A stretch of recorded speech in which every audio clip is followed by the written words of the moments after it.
تفضل. شرايد؟ رايد كيلو لحم مع الطبخ مال مرقه ونص مثروم، واذا عندكم باكه نظيفه رحم الله والديك. جاي تحشش علي؟ بشواربك هاي اللي كانها ميز عليه شرشف؟ بابا ذني علامه الجوده.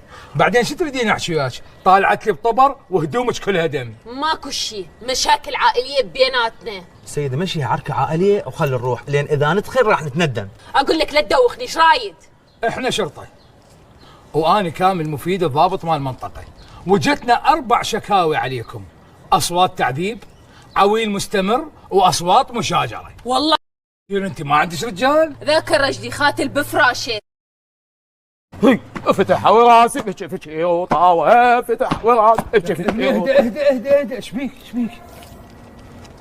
اقتلوني، ضربوني، افشخوني، فوق ضلوعي يدوسوني، اذوني، موتوني، وجو الدوشه قشموني، وجت الشرطه يخلصوني، جت الشرطه.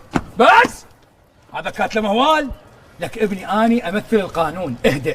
انت منو؟ هاي منو؟ احكي لي ايش دا يصير؟ سيدي هاي مرتي وهذا بيت اهله، واني يوميا يقتلوني هنا.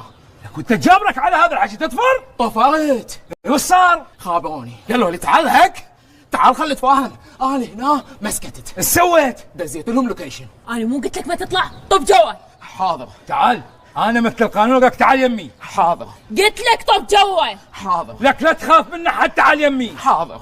هاي اخر مره اقول لك طب جوا. حاضر. بس شنو راح نلعب عليه طره كتبه؟ صوتك ما يطلع. انا هنا مثل القانون وانا احكي.